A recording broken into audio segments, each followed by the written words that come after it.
I'm actually in the core, what they call the core IDE platform team. So Visual Studio is a big organization, big product, been around for a long time. But all the different parts of that product depend on a common core of things that you can imagine the kind of things I'm talking about, but the things are the debugger, the editor, okay? Those things are core features, the shell, so the Chrome and the document windows and all of those kinds of things. Every single workload inside of Visual Studio, so when I talk about a workload, I'm meaning things like maybe you want to build a Cloud-Roadshow app, or you want to build a WPF and Silverlight app if you're still doing that, or HTML apps. All of them use those common services, and they build language services that basically plug into what we build. And the piece I own right now is the Visual Studio editor. So that's the place where you type your code, right? Okay. So that is obviously a place that developers spend many hours a day. So we have to have a great deal of pride in workmanship in what we do. So we work very hard to make sure that the experiences that we build there are easy to flow through, good for discovery, and most importantly, don't get in the way of the developer as they are thinking. Because there's nothing worse than an angry developer. It's not a happy thing. I work on that editor, and so last time round for Visual Studio 2015, we built a couple of big features, but the one that's probably the most visible is, I don't know if you guys have ever used 2015, but when you use it, you've probably seen the light bulb feature. Okay, so light bulbs were new for 2015, and my team built those. So we did the design, we built them out, went through all of the work to make those things happen. How do you feel about being here? I mean, what, here in Mexico? In Mexico and in this event too. Oh, delighted, really. It's great to get a chance. I always enjoy events where I get a chance to talk to our customers, right? That's anytime I get that chance to connect and find out more about what they're doing, and to have them introduce perhaps to some things they haven't understood or known about what we are doing, that makes me happy. That's right. It's a good opportunity, so I feel happy about that. Plus, I'm delighted to be here in Mexico. This is my first time. Yeah. So I've never been here before. Very happy to be here. And do you like Mexico? Love it so far. Yeah. I mean, I got to tell you a couple of things. I've just come from a place where it's cold and wet, and it's cold and wet for the next 2 or 3 months. So here it's not so much, right? And also I love food, and I hear that's a popular thing here too. So yeah, the Mexican food is something I love, and so I've been out the last couple of nights enjoying some great food. And Did you already taste tacos? Of course. Yes, absolutely. But my particular favorite is anything with a mole sauce. This is why I keep growing. We all keep. Yeah. How do you think that Microsoft Cloud could improve in the next years?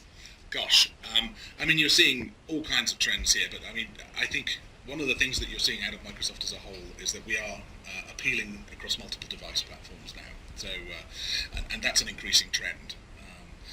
So, a few years ago, you might have thought of Visual Studio as tooling just for building Windows apps.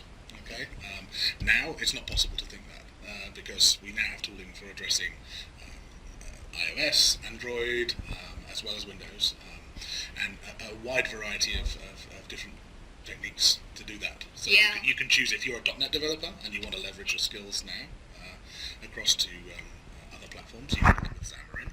Okay, that's an awesome story, and really anyone who's doing .NET now and wants to broaden their skills, I think they should definitely take a look at that. If you're someone with web technology skills, which is the case for many developers these days, you can come at it from the angle of perhaps thinking about Apache Cordova, which is now supported through the Cordova tooling in Visual Studio. And all of these things mean that we have a rich set of clients that plug into our cloud, right? The more broad the set of clients that plug into the cloud, the more productive I think the cloud becomes for those interesting services that we all use every day on our cell phones, and everything from a cell phone to a commercial system. You check into an airline these days, we take these things for granted. We have applications that do that kind of work, but so many of those workloads are being moved into the cloud now, and it's all being made possible because of a combination of being able to do the necessary compute work in the cloud, but also to have a bunch of very rich clients that can address that. I'm big on user experience. I love great user experiences, and for me, opening up that surface area so that we can actually have more kinds of client plugging in, that's just awesome. And I think that's how we'll see more and more of that as time goes on. I think it's something that you've seen talked about right from the top of Microsoft now. So whenever Satya talks about these things, you hear him talking about how we plug in many apps, right? So making sense? Yeah. Well, we always need to keep improving, right? I mean, the society make us improve and improve. Yeah, exactly. The user and is the one who asks us to make the things different. That's right. So we should always be driven by that, I think. Yeah. You know, if we're about creating experiences that work well for people, that impact their lives, those are the things that will draw them to our platform. The democratization is the thing that I love about it, actually, is that now if I'm a small firm, I'm one guy and I have an idea, right? I can now, in a very straightforward fashion, spin that idea up as a service and scale it according to my customers' needs, without having to invest an enormous amount in owning my own infrastructure, which is, I mean, this has always been the promise of the cloud, right? But we're really seeing that realized, a large number of small enterprises growing into big enterprises because they started with a great idea that served some customers' needs. That's how it grows, right? Yeah. Well, I think this is all for today. Would you like to say something for Microsoft Innovation Center? Well, I think very glad to be here, you guys, and keep up the good work. Yeah. Thank you. Thank you. Thank you You're for the welcome. interview. No problem at all.